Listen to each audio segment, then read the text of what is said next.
Bien, quiero entonces presentar a un excelente profesor. Me alegra muchísimo también poder decir que es amigo de la fundación, amigo personal. Bernardo es una persona que se ha caracterizado por trabajar fundamentalmente, o por lo menos lo que hemos podido nosotros notar, en pro precisamente de la educación en matemáticas y de la didáctica y de la matemática recreativa. Prácticamente cuando uno lee sus publicaciones, que son varias, entre ellas menciono Los números, una historia para contar, A jugar con números, Profe, póngame un problema, Ejercicios cerebrales. Hay muchísimos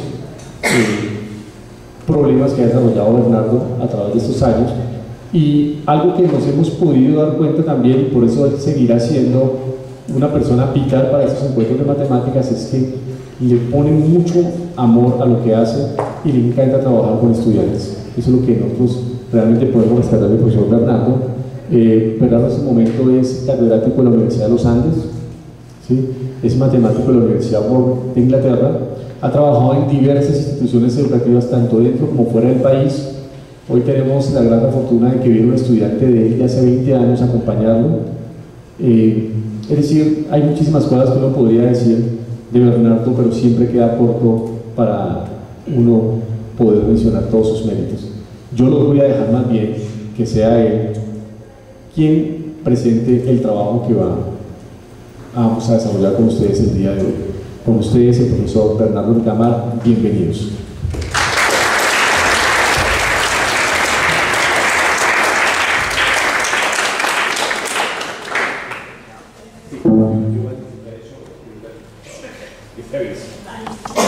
Bueno, muy buenos días a todos.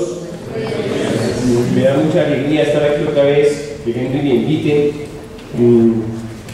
Ya he venido a varios encuentros, algunos de ustedes estuvieron en algún encuentro anterior aquí o me conocen de algún otro evento. Me da mucho gusto encontrar aquí a estudiantes del Colegio del Caparros. Yo trabajé con ustedes hace algún tiempo, cuando estaban en Casablanca. Supongo que a ustedes no les tocó Casablanca. ¿Ustedes alcanzó a tocar Casablanca? Por aquí cerca, entre otras cosas. ¿A ustedes les tocó Casablanca? Claro, sí. En Casablanca estuvimos allá. Y después se fueron para arriba, pero bueno. Me alegra también de otros colegios. ¿De qué colegio son ustedes? ¿Perdón? El Jonathan Swift. ¿De qué otros colegios tengo por acá? No, alza la mano que me está hablando. No te oigo. Villas del Progreso. Ah, sí. A mí creo que van a llegar otros de otros colegios. Me da mucha alegría. Parece que en la plaza de Suba nos están haciendo competencia a este evento. De golpe vienen de para acá, otros de allá. Bueno, a mí me da mucha alegría que gente me haya vuelto a invitar, y quiero resaltar y recalcar la importancia de este trabajo que el grupo que ha convocado gente alrededor de la Fundación Euler están haciendo. La matemática es una ciencia viva, es una ciencia que está en plena crecimiento. Eso, a veces cuando uno está en los colegios estudiando la matemática, siente que no es así. Uno le da la sensación de que la matemática ya está toda lista, ya se terminó de descubrir, y que a nosotros los estudiantes nos toca es aprender lo que hay para después utilizarlo si se necesita. Pero resulta que la matemática es una ciencia que está en su infancia. En realidad está en su infancia. Estamos apenas escarbando en las primeras nociones matemáticas. Ustedes todos probablemente, especialmente si están en 10º y 11, pero seguramente muchos de ustedes también han oído de ese gran matemático inglés, Isaac Newton. Isaac Newton en la historia de las matemáticas es fundamental, no solo en la historia de las matemáticas, de la física, de la ciencia en general. De muchos personajes se habla de un antes y un después, y de no todos los que se hablan de un antes y un después se merecen que se hable en esos términos de ellos, pero de Newton sí.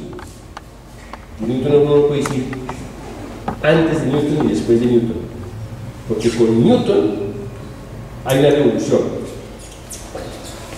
Newton, que es un matemático del siglo XVII,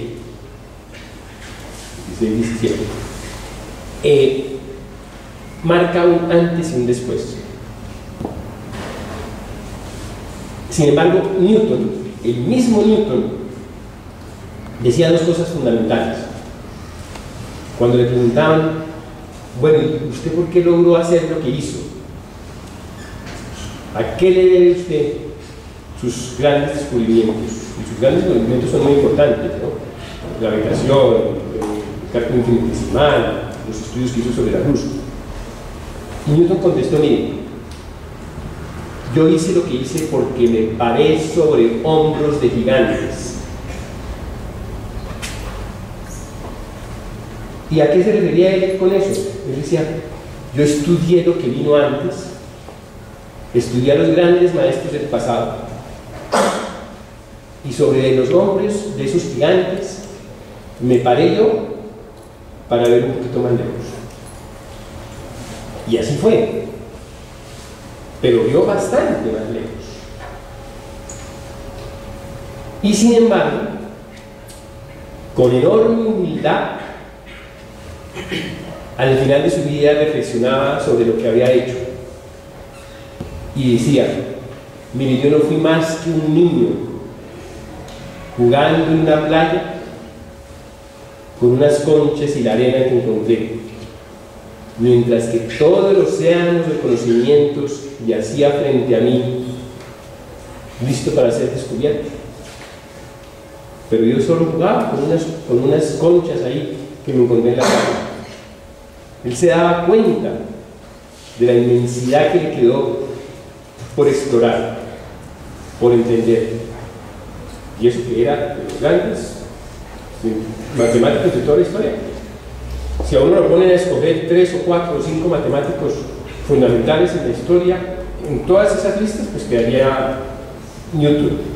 Pondría uno a Gauss, pondría uno a Arquímedes, pondría uno a Euler, pero no dudaría en ningún momento en poner a Newton.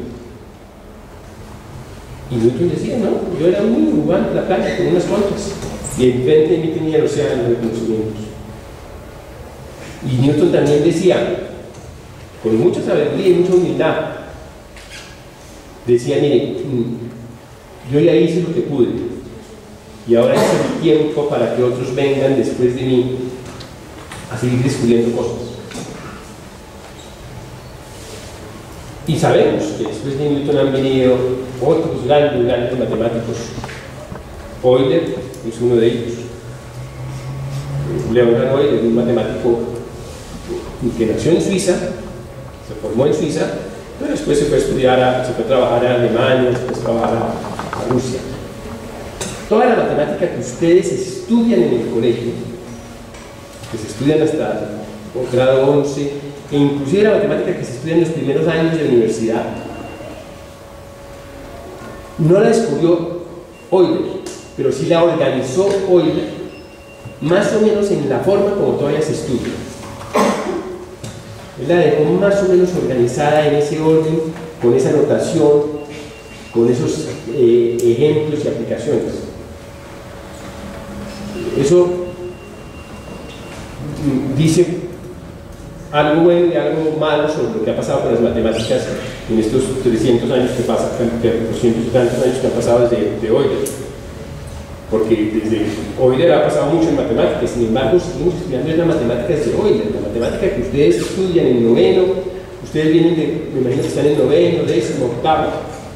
Esa álgebra y ese que estudian en octavo y noveno, Euler ya la dejó organizada así.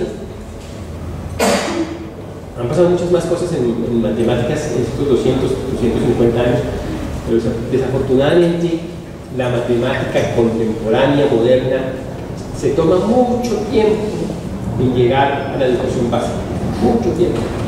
Es una lástima. Y uno de los propósitos de una fundación como esta es permitir que la matemática que se está haciendo hoy en día también empiece a permear, a influir lo que hacemos. Cuando Henry me invitó a esta charla ya hace un tiempo, me dio mucho tiempo para prepararme para esta charla, yo durante mucho tiempo decía, bueno, ¿de qué voy a hablar? ¿De qué voy a hablar? Yo generalmente en estos talleres me gusta poner problemas, me gusta hacer actividades, pero como sabía que iba a haber un grupo numeroso, dije, no, pues quiero darles una charla.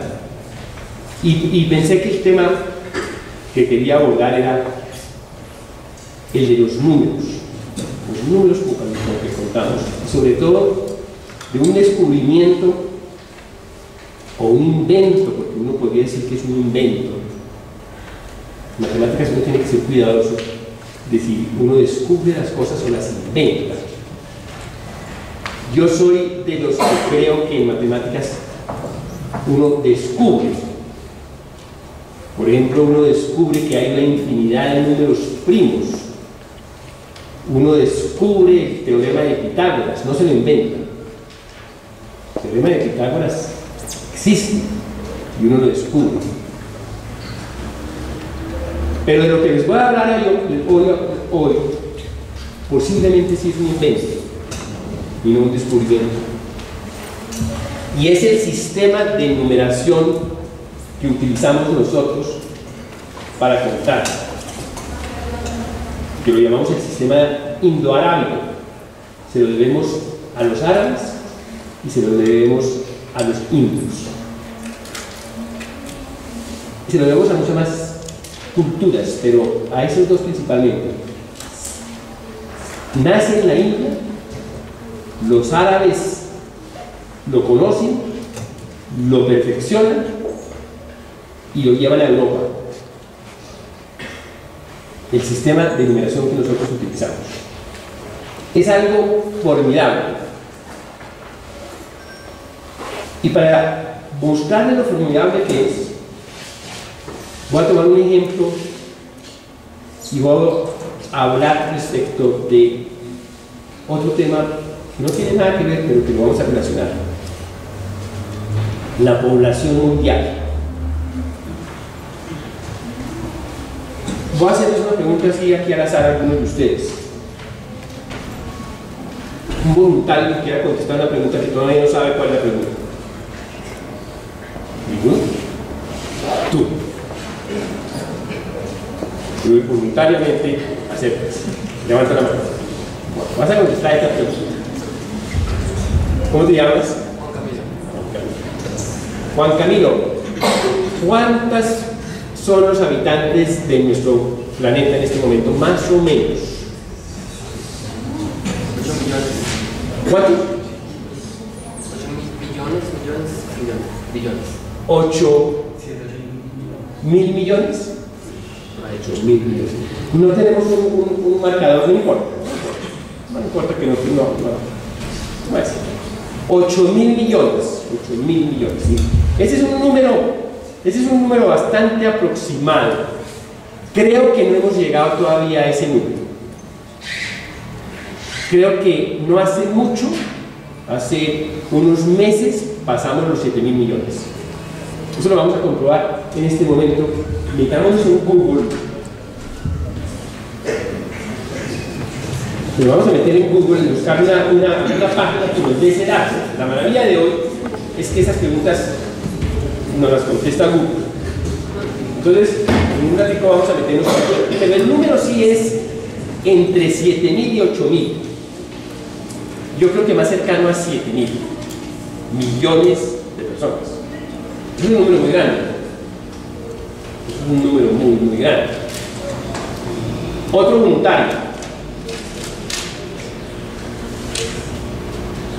¿Un voluntario? No, aquí no duele la pregunta. Mira, un voluntario. ¿Listo para la pregunta? Bueno, quiero que te vengas aquí vente aquí para que todos te vean. Bueno, sí, ven acá. Entonces, nosotros llegamos vamos a averiguarlo dentro de un rato. ¿Cómo te llamas tú? Tú eres Juan Camilo, ¿no? durante el nada. Ya aquí llegamos a la conclusión de que, y lo vamos a comprobar, que somos en este momento en el planeta Tierra entre 7.000 y 8.000. El dato lo vamos a averiguar. Quiero que tú hagas, y ustedes lo hagan mentalmente también, un estimativo de cuánto tiempo te demorarías tú en contar uno por uno a esos 7.000 millones de personas.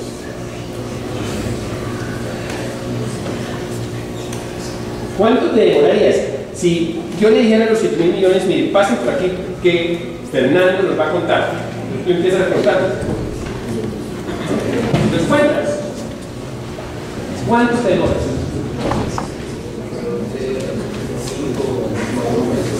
Entre 5 y 4 meses, entre 4 y 5 meses. Entre 4 y 5 meses. Bueno, fíjense, él dice que para contar los 7.000 millones de habitantes del planeta Tierra, el estimativo de él es entre 4 y 5 meses. Eso está muy interesante. Yo quiero que en ese momento todo el mundo va a tener que votar. No puede haber abstencionistas. Todo el mundo tiene que votar.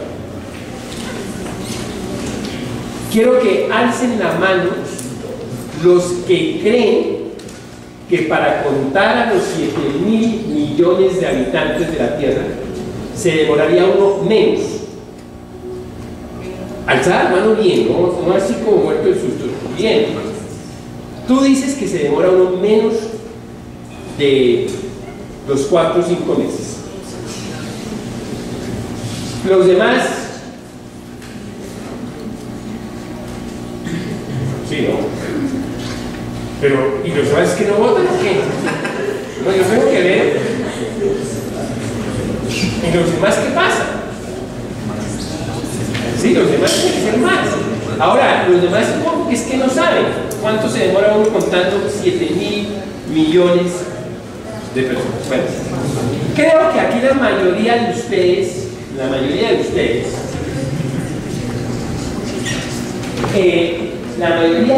está de acuerdo que se demora uno más de 4 o 5 meses contando, sin parar. ¿Tú qué dices? Que no le alcanzaría la vida si tardara más o menos un segundo por número. Sí, tú ya hiciste la cuenta ahí con tu calculadora. ¿Por qué no vienes y me ayudas con esas cuentas? Ven, ya que la hiciste, me ayudas. Ven. Vamos a hacer esa cuenta.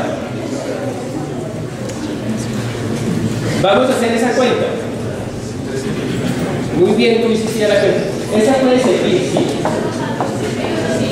¿Cómo? ¿Y el dato es cuánto? Sí. 7.000 millones. Bueno, ¿traes tu calculadora? No, ¿Traes?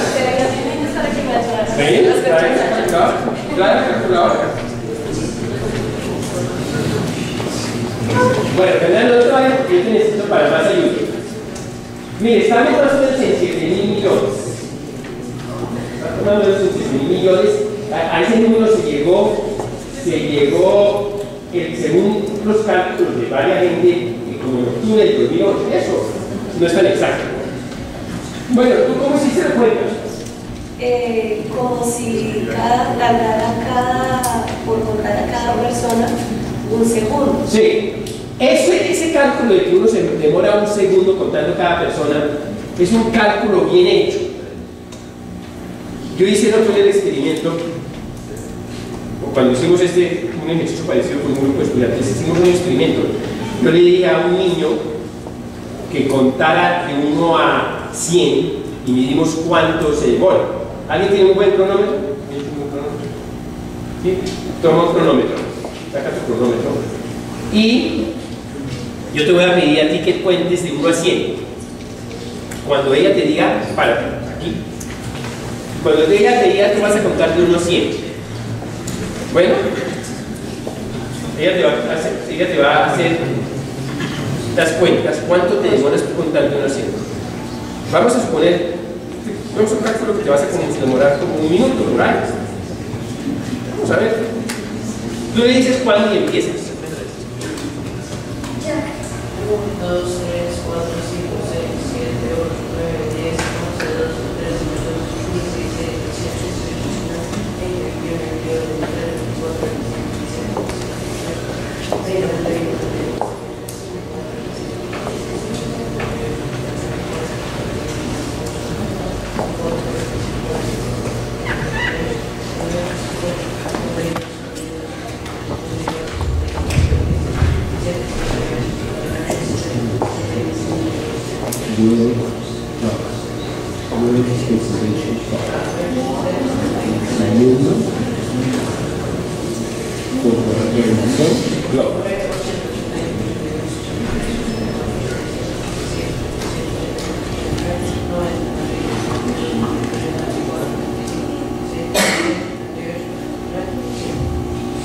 ¿Cuánto duró? 55.2. Sí, fíjense, más o menos lo que calculamos, un minuto. Un minuto. O sea que el cálculo de que es aproximadamente 1 segundo por minuto está bien, porque está subestimado, él pudo contar más. Pero fíjense lo siguiente, cuando Fernando esté contando por ahí al habitante 787.485.967. 787.455.676. Ahí se va a demorar más. Entonces, para compensar, vamos a suponer, uno se demora 1 segundo contando, Fernando se va a demorar 1 segundo. Entonces vamos a hacer la cuenta. Toma tus 7.000 millones, ¿caben en la calculadora? Caben en la calculadora. Bueno, entonces dividamos, ¿cómo vamos a calcular el número de segundos que se necesita para contar 7.000? ¿Tú vas a decir algo? Dime. Tendría mucho más lógica que demorar 1 minuto porque para que se lleve bien a cabo primero hay que tener un registro y uno no se demora 1 segundo poniendo el registro. Por lo tanto, para que de verdad esté bien y uno no se olvide de contar a una persona o uno no cuente 2 veces a una persona, lo más lógico es que cada vez que cuentes una tengas el registro, así sabes que esa persona sí existe y que solo Sí, una vez. eso es muy válido, pero vamos a hacer una trampa. Como este es un experimento mental, vamos a hacer una trampa, vamos a decirle, vamos a imaginarnos, imagínate que le vamos a decir a todo el mundo que haga una fila, a los 7.000 millones que hagan una fila ahí aquí afuera, y que vayan pasando en fila, organizados. Los podemos organizarlos por orden alfabético de los países, entonces que pasen primero los de Albania, después los de Hungría, organizados, y simplemente Fernando va contando y sale por allá y no se mezcla. Imagínense. Entonces abusemos de nuestra imaginación para pensar que sí se demora un, pero tú tienes razón, se demora mucho más. Entonces, ayúdenme a hacer la cuenta de cuántos segundos pues nos demoraríamos 7.000 millones de segundos. Vamos a convertir eso en minutos. ¿Cómo lo convertimos en minutos? Por 60. Entonces dividámoslo por 60 y eso nos va a dar el número de minutos. Te digo un número. Dividámoslo, eso es maravilloso. Dividámoslo por 60 para convertirlo en horas. Dividámoslo por 24 para convertirlo en días. ¿Cuántos días van ahí? 81.018.5. Bueno, dividámoslo por 365 para saber cuántos, 36 para dividir cuántos años. 221 años. 2 siglos y 20 años. Se demoraría Fernando contando. El problema es muy grave porque se demora 200 años contándolos, ¿no? Pero 200 años contando las personas que vivas en este momento. Los que están atrás de la cola, imagínense lo que van a pasar esperando 200 años para que Fernando los cuente. Entonces, 4 o 5 meses no alcanza. ¿Quién fue el que por aquí, bueno, no se identifique, puede pasar a norma? Por aquí alguien muy valiente, y lo admiro, porque tuvo una opinión que fue él, siendo minoritario, capaz de decir yo pienso lo que no piensa la mayoría. Y muy bien, ¿sí? Y a veces es bueno que haya gente que no piense como la mayoría, porque a veces acierta, en este caso no. Pero se demoró 220 años. Entonces, por allá en el año 2200, ¿qué? 2230 termina el estudio contrato. Pero mira que el número está aumentando inclusive más rápido de lo que tú no puedes contar. Mira, fíjate que eso está saltando, creo que va varios más. Miren, fíjense, entre otras cosas, aquí está mostrando, tal vez no lo ven ustedes, pero el número de personas que han nacido hoy y el número de personas que se han muerto. Este número está aumentando mucho. En esa misma página, si uno baja, nos bajemos porque hay un que creo que en esa misma hay una gráfica. Miren, esta es interesante. Fíjense que hay la mayoría de los países están aumentando su población, pero hay unos, aquí se ven 3 que ya están disminuyendo. El caso más dramático es el de Rusia. Rusia está perdiendo habitantes, no perdiéndolos, pero su población está disminuyendo, la tasa de reposición es menor. Entonces está bajando Japón, Alemania, de hecho los países están aumentando. Bajemos un poquito en esa página. Y esta es una gráfica, ustedes que son matemáticos, estudian matemáticas, la pueden entender muy bien.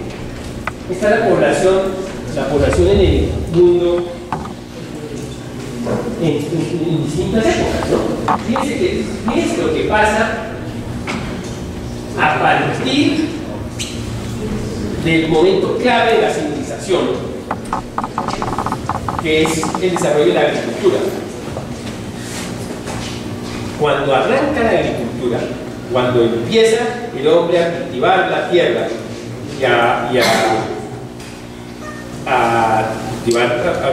tener animales para consumir, pasa una cosa increíble, pasa esto. La agricultura empieza por acá, por aquí, pasa esto. Por ahí debe estar la revolución industrial, por ahí debe estar, pasa esto. Fíjense que esto, ustedes que saben de pendientes, porque ya están en octavo, no, eso tiene una pendiente tremenda. Ahí no se ve bien en qué época, pero a partir de 1600, 700, esto empieza así. Con una pendiente muy inclinada, que solo hasta ahora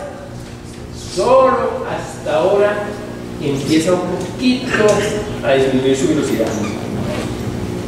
Un poquito, no mucho, eso sigue subiendo mucho. Pero empieza a...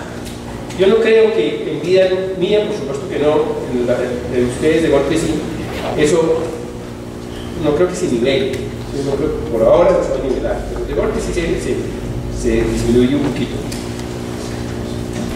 Y aquí se alcanza a ver un poquito que eso está creciendo un poquito menos. La velocidad está disminuyendo. ¿Para qué crece? Sigue creciendo muy rápido. Bueno, muchas gracias, Fernando. Después te necesitaré para alguna otra cosa, pero ¿qué tiene que ver esto con matemáticas? Ya vamos para allá. Voy a hacerles otra pregunta.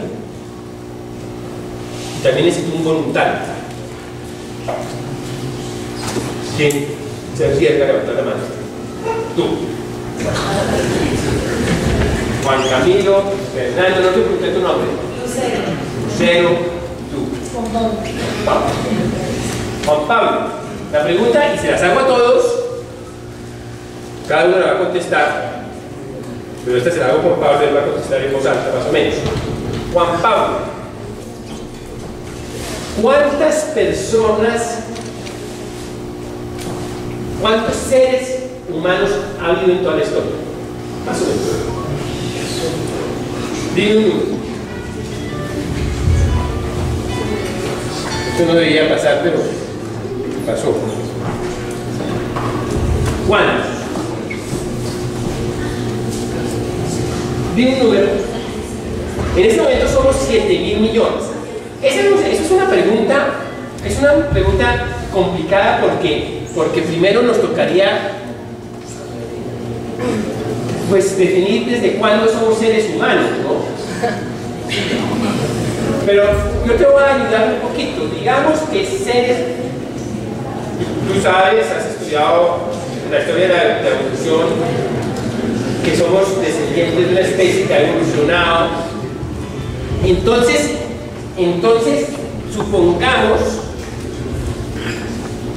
por poner una fecha, el Homo sapiens arrancó hace 52.000 años. Ya existía un señor ahí parado, cazando, comiendo lo que encontraba. Desde ese momento, empecemos a contar de ahí. ¿Cuántos hemos sido? Dime un número. Ten en cuenta que en este momento somos 7.000 millones.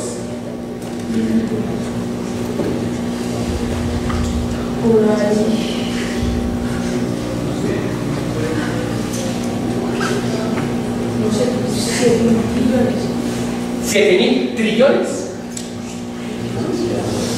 ¿Tú entiendes por trillón? ¿Qué entiendes? Porque un trillón creo que es, ¿cuánto es un trillón? En español es 1 millón de millones, ¿no? No, 1 millón de millones de millones. ¿No? Hablemos.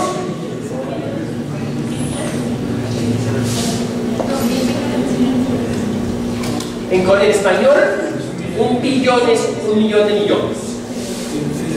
¿Tú crees que 1 millón de millones es 1 billón?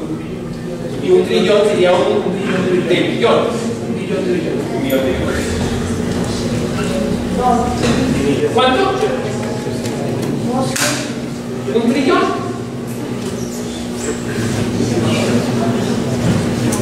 No, ¿quién tiene una cifra? Dime tú. 52.000 millones. 52.000 millones. ¿Tú qué dices? Le pongo 25.000 millones. 25.000 millones. ¿Tú? 8.000.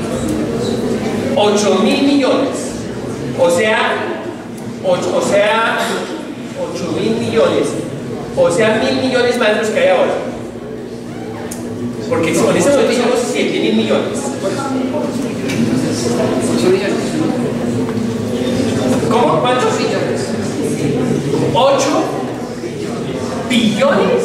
Billones, o sea, 8 millones de millones. Es que miren, vamos a escribir el número. Miren, en este momento, según esa cifra, somos este número. Este es el número que somos en este momento. Somos eso. Ven tú y me ayudas a tener este tablero. No se nos cae. Ese es el número que somos. Ay, gracias, que tenemos. Bueno, ese es el número que somos. Bueno, éramos al principio. Este es lo que somos. Yo lo que quiero que me diga alguien es cuántos hemos sido. ¿Cuántos hemos sido? Tú. 20.000 millones. Ese número, ¿cómo se escribe? Ese número se escribe, 20.000 millones es así, ¿no? 20.000 millones. Ese es tu estimativo. Bueno, entonces aquí vamos a hacer un experimento. Pero aquí todos tienen que votar. No voy a permitir que no. ¿Quién me dice que somos más, que hemos sido más de 20.000 millones?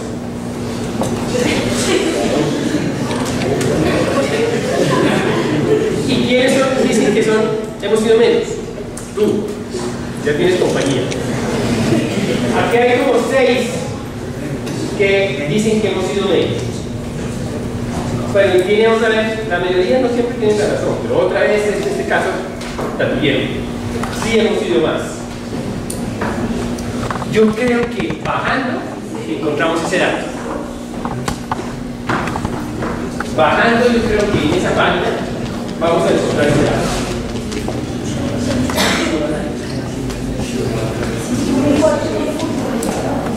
Sí, baja más, baja.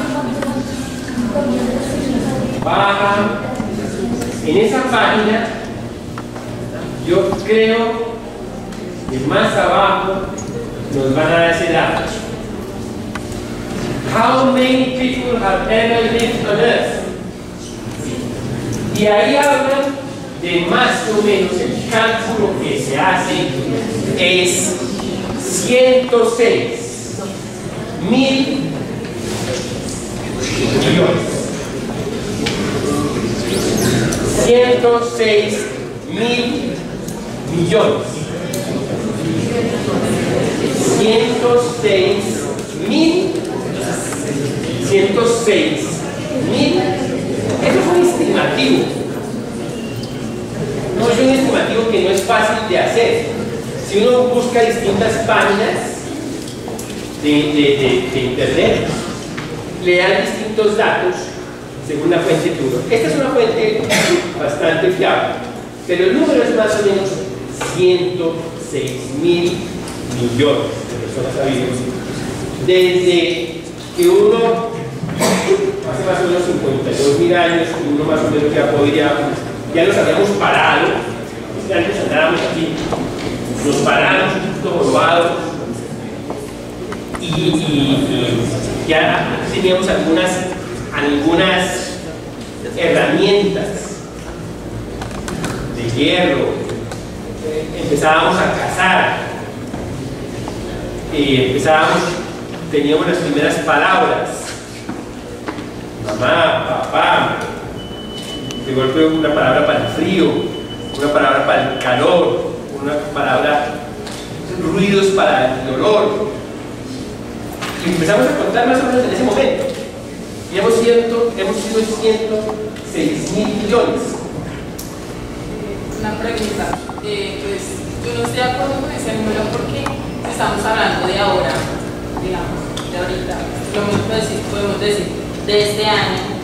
Él dice que es 7 mil millones, como desde la era de que estás hablando pueden ser tan poquitos. Sí. Cada año va creciendo más. Es increíble, pero es una muy buena pregunta. Pero esta no es el número de 106 mil millones, es un estimativo que han hecho personas que han estudiado el tema, con la que muchos estamos de acuerdo en que es un número parecido a ese. Pero hay quienes dicen que no. Pero yo te voy a argumentar un poquito porque sí estoy de acuerdo con eso. Y te voy a pedir que subas un poquito para que veamos la tabla, la gráfica esa de la población, de lo que ha sido la población. Sí, esa. Es que fíjate tú, durante mucho tiempo, unos 40.000 años, fuimos muy poquitos. Porque hasta que no se desarrolló la agricultura, la población del mundo era escasa. Yo no sé el número ahí, pero no llegaba de golpe ni a millón. Durante mucho tiempo fuimos muy poquitos. ¿Cuándo empezamos a ser muchos? Con el desarrollo de la agricultura, eso empieza, arranca un poquito, pero no es que arranques y empecemos a hacer 7 mil millones. Fíjense que es que no se ve bien acá, pero fuimos muy poquitos hasta hace muy poquito. A los 6 mil millones, yo me acuerdo todavía cuando salió la noticia que llegamos a los 6 mil millones. Y no fue hace tanto que llegamos a los 6 mil millones. Es que por ejemplo, fuimos muy poquitos durante mucho tiempo. En el año 1650 éramos solamente 500 millones de personas. Mira. ¿En el año qué? En 1650 éramos solamente 500 millones de personas. En el año 1600, que no es hace mucho, éramos muy poquitos. Entonces, sí. Pero es que ahí se le están contando a las personas que pues, alcanzaron a vivir, no hemos contado a las personas que en esas épocas estaban muertas. Por lo menos en 1914 murieron mucha gente. Sí, pero aún así. Si contamos a esas personas, seríamos más. Sí, bueno, digamos que sí. Yo no creo que, pero eso es una opinión en la que estoy bastante convencido, pero podemos definir. No hay forma de comprobarlo estrictamente. Yo no creo que ese número sea mucho más grande que los 106 millones. Tengamos en cuenta otra cosa. Durante mucho tiempo se vivía muy poquito, ¿no? Se vivía muy poquito. Porque en esa época, llegar a los 30 años era bastante raro. Bueno, pero de todos modos, todas esas personas se contaban. En todo caso, el número es más o menos eso, unos 106.000 millones. De esos, yo conozco algunos.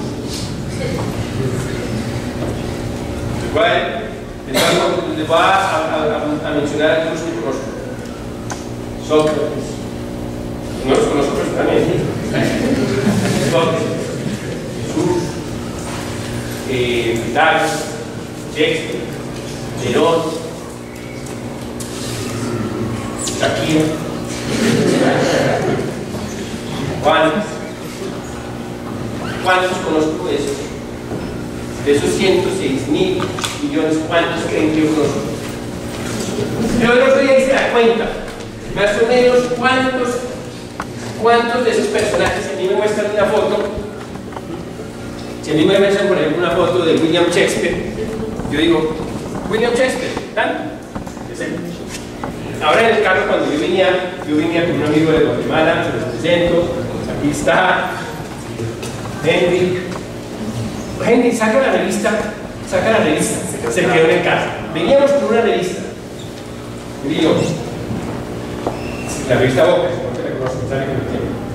Y había una página en esa revista con las fotos de 60, ¿no? 70, había fotos de 70 personas que en la revista Boca se han entrevistado en estos 2 años. Y en el taxi que veníamos acá, nos pusimos a jugar, Henry y yo, a ver a cuántos reconocían. Son personajes de la actualidad, vivos porque a todos los han entrevistado, y eran 70. Hicimos el ejercicio, yo reconocí 30 de los 70. Muchos de ellos son colombianos, algunos son internacionales. Henry reconoció, tú reconociste 19, porque son internacionales. Entonces, algunos los reconocimos ambos. Por ejemplo, ambos reconocimos a Vargas Llosa, ambos reconocimos a García Márquez. ¿Qué otros reconocimos ambos? Madonna, Juan. A Madonna lo reconocimos ambos. Miley Cyrus. No, sí, no lo reconocí. Ahí hay uno que reconocí. Había unos que yo reconocí. Por ejemplo, yo reconocí a los hijos de Uribe. Me dio pena.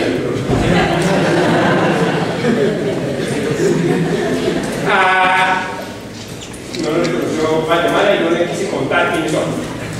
Para no darle más imagen de un mal recuerdo de este país. Y así, de 30 yo reconocí, no, de 70 reconocí los 30, él reconoció 19 y así. Supongamos que a mí me pasaran fotos, de cuántas fotos yo podría reconocer el nombre. Ese número no pasa, yo estoy seguro que no pasa de 10.000. Yo no creo que sea mucho más grande que 10.000. De todas las personas que yo les conozco el nombre,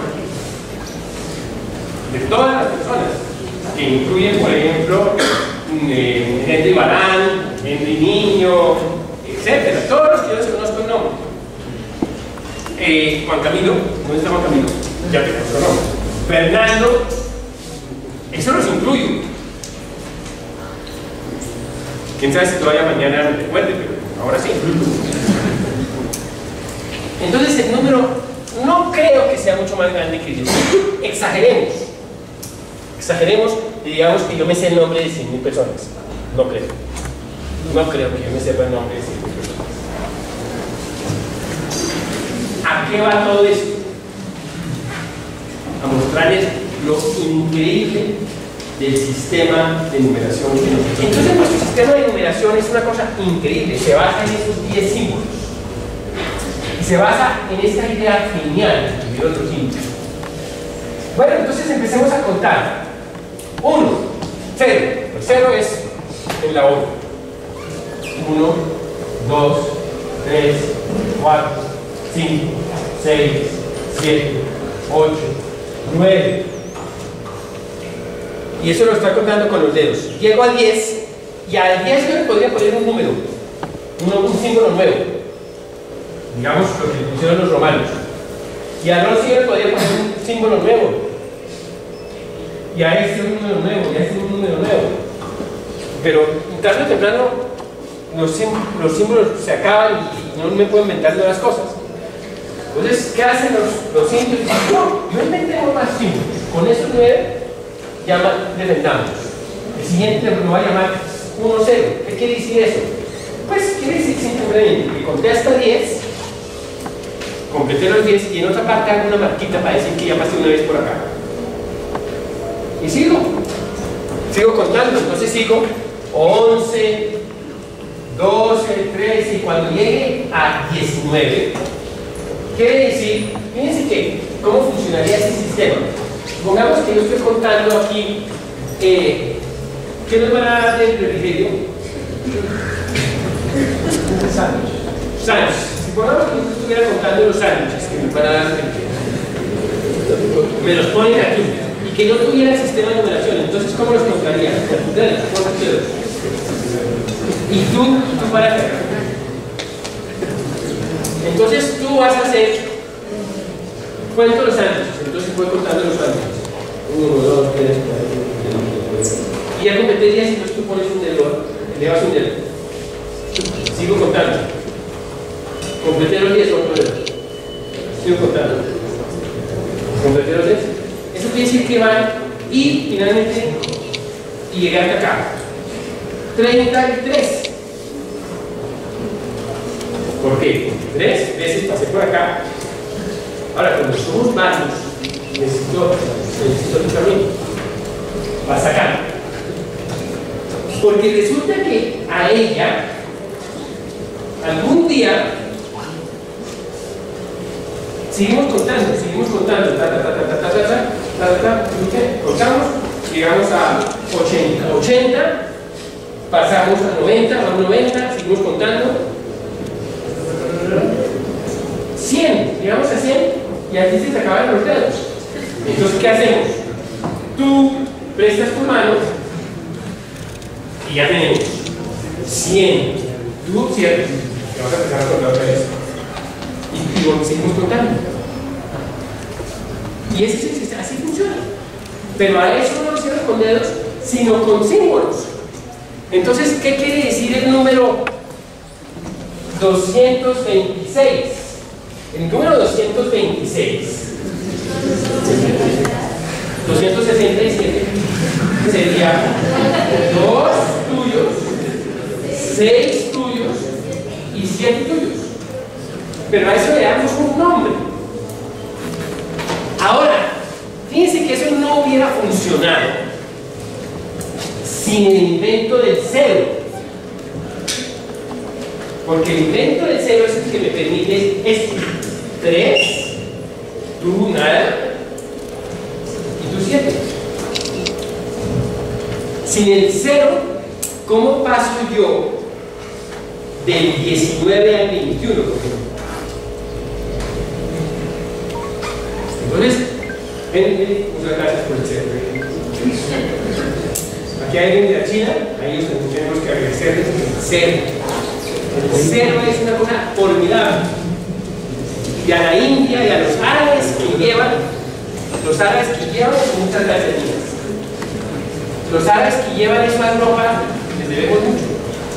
¿Qué pasaba antes de que los árabes llevaran eso a Europa? Se contaba con los números romanos. Y era un camello contar con los números romanos. En un momento en que estaban pasando cosas increíbles en Europa. ¿Qué estaba pasando en Europa? Empezaba a surgir el comercio en gran escala.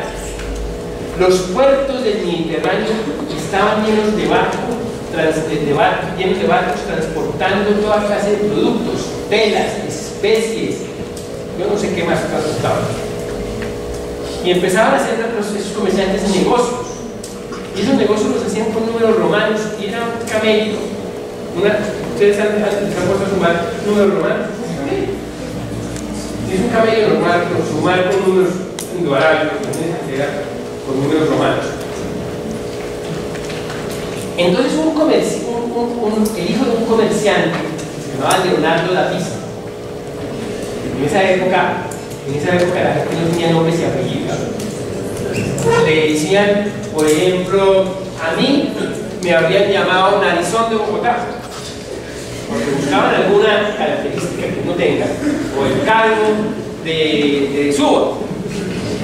Pues a Leonardo lo llamaban Leonardo porque vivía en Pisa. Leonardo de Pisa era hijo de un comerciante, pero que le gustaba la matemática. Y su papá lo mandó a hacer negocios en el norte de África. Yo no sé exactamente lo que hoy es Tunisia y cuando llegó allá, descubrió que los mercantes árabes allá contaban con este sistema. Y él lo lleva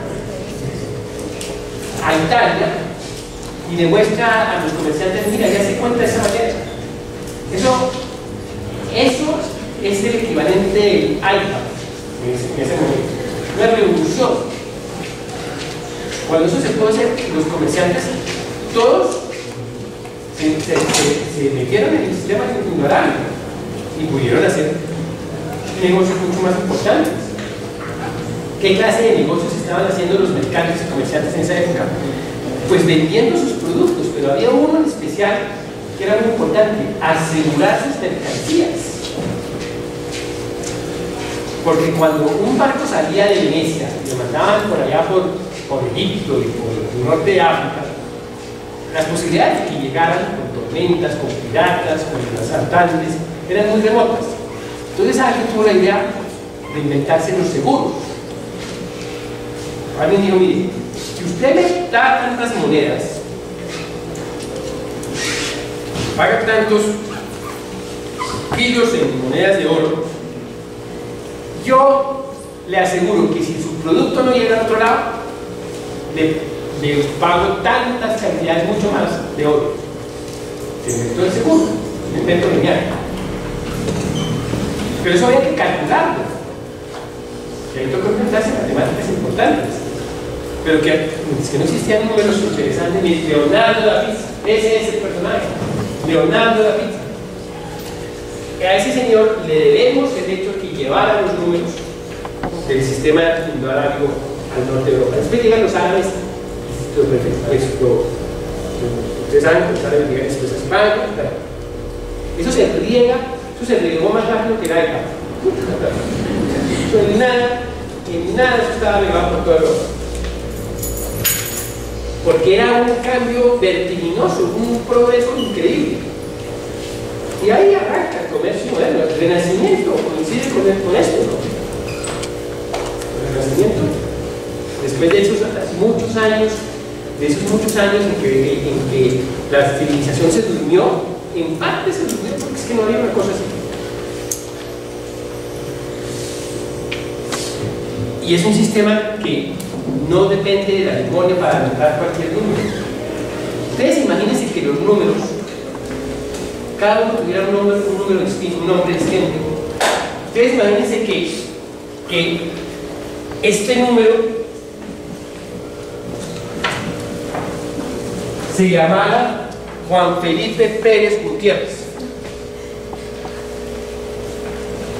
y que el número siguiente a este, o sea 5, se llamara María Luisa Gutiérrez X. no se acordaba nada. Fíjense que yo todavía me acuerdo Juan Camilo, Fernando, y ya se me olvidaron. Pero los números no. Todos tienen un nombre que yo me puedo recordar. Y además cada número tiene su personalidad propia. Cada número tiene unas características especiales. Metámonos a Wolfram Alpha. Wolfram Alpha. ¿Ustedes saben quiénes conocen el Wolfram Alpha? Wolfram Alpha. Es una maravilla. Wolfram Alpha es el equivalente del sistema de espionaje que tiene Estados Unidos para hacer espías sobre todos los otros. En Estados Unidos, en National Security Agency en Estados Unidos, uno ve que Bernardo Recamán, uno de ellos, y sabe, ¿no? Es que en este momento Bernardo Recamán está dando una charla en Suba y va a salir a las 9:30 y va a coger un taxi, se va a ir al taxi, y ya lo saben todos, porque se espían, se meten en Facebook, se meten en todo, saben todo. Pues Wolfram Alpha es eso para los números. Entonces tú dime, un voluntario que me diga un número entre 1 y 106.000 millones, el que quiera. Tú dime. Y tú lo vas a estar, lo vas a escribir. Tú me lo vas a decir. Espera, no, ¿el qué? El número entero. Pero, porque nos vamos a imaginar que es uno de los habitantes de la Tierra. Dímelo. ¿Qué número me vas a decir? 666. 666. Muy bien. Muy bien, 666.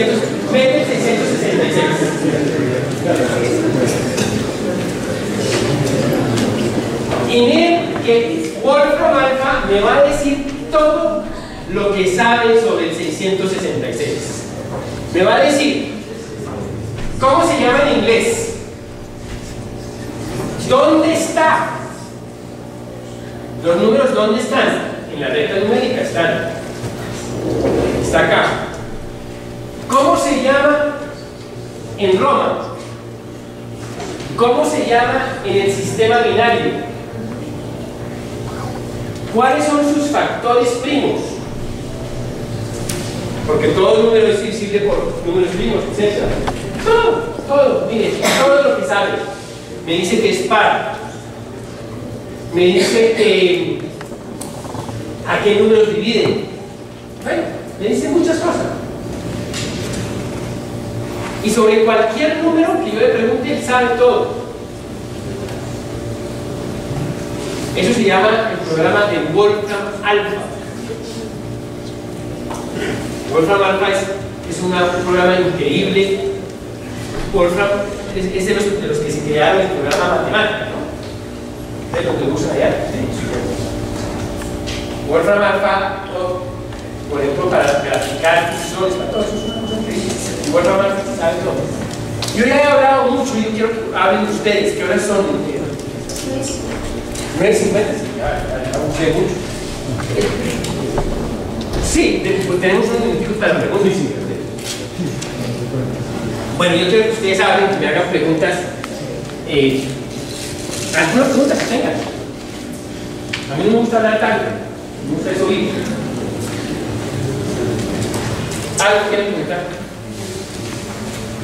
O comentar. Dime tú. ¿Qué pasa si las matemáticas nos hubieran inventado? ¿Qué serían nosotros en este instante? Es que mira, esa respuesta está en la gráfica esa. Hasta que no hubo matemáticas, eso era así.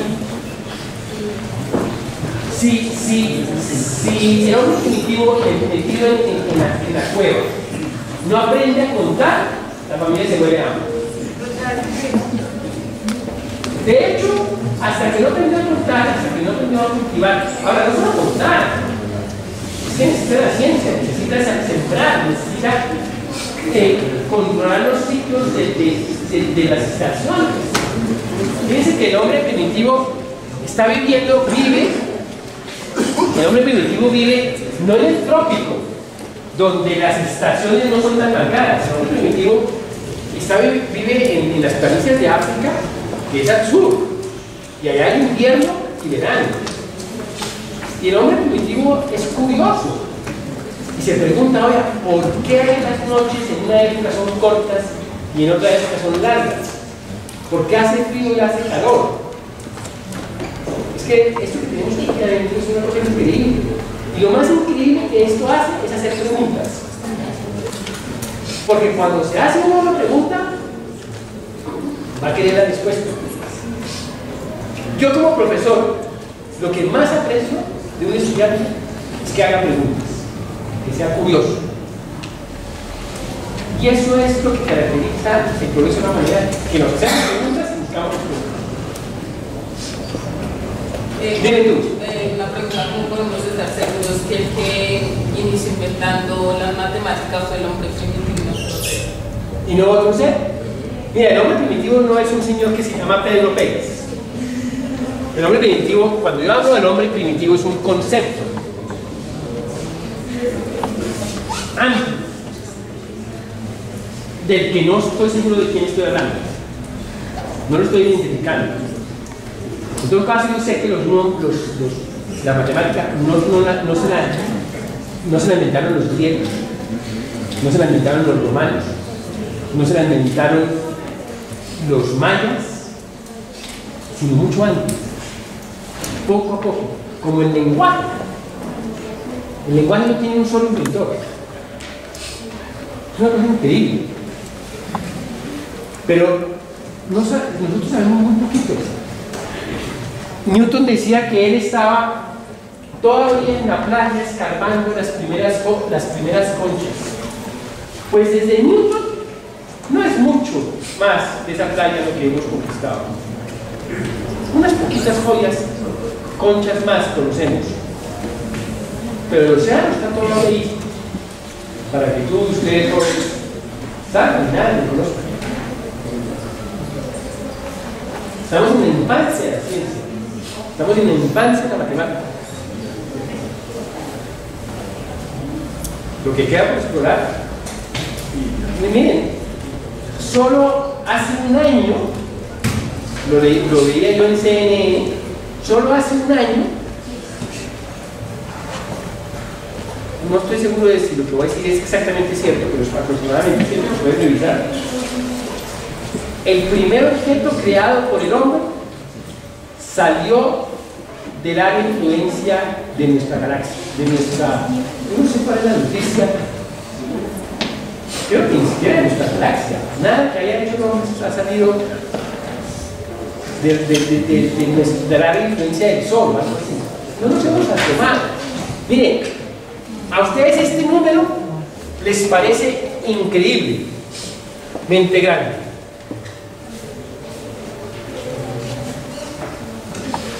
Y hicimos el cálculo de cuánto nos hubiéramos demorado contando. No, hicimos el cálculo de cuánto nos demoramos contando los 7.000 billones que somos. Ese número es más pequeño que el número de sistemas solares que hay en nuestra galaxia. Sin contar las que hay en Andrómeda, que es la galaxia que tenemos vecina. En el universo hay suficientes sistemas solares, suficientes estrellas, para que a cada ser humano que ha existido le demos una. Y sobra. Así de pequeños somos. Sin embargo, así de grandes somos. Porque esto que tenemos aquí adentro es lo que nos tiene que conocer. Muchas gracias. Se ha usado ya mucho de esto.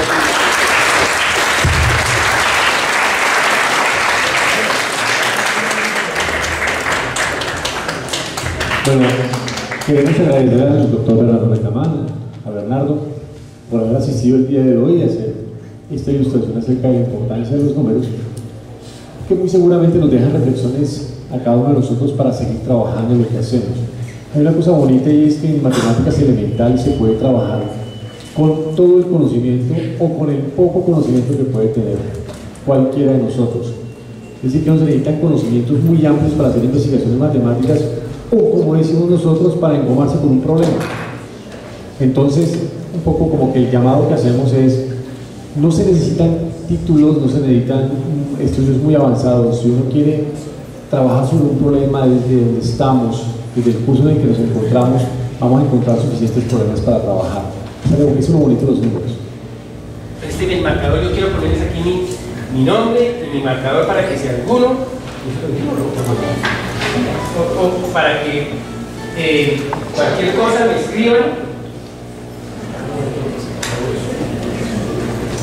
Bueno, entonces, mi nombre es Bernardo. Apúntenlo porque como no estoy en el sistema indoarábigo, es difícil acordarse. Si yo me llamara 478, pues sería más fácil. Y mi correo electrónico, ignotus@hotmail.com. Al que me escriba, para el asunto que me escriba, le mando una colección de problemas directivos de matemáticas. Una colección de problemas para que se Es ignotus ignotus@hotmail.com. para que lo anoten y van a encontrar una selección muy bonita de problemas para hacer. Me cuenta que estuvieron acá, que fue porque me conocieron acá. Muchas gracias.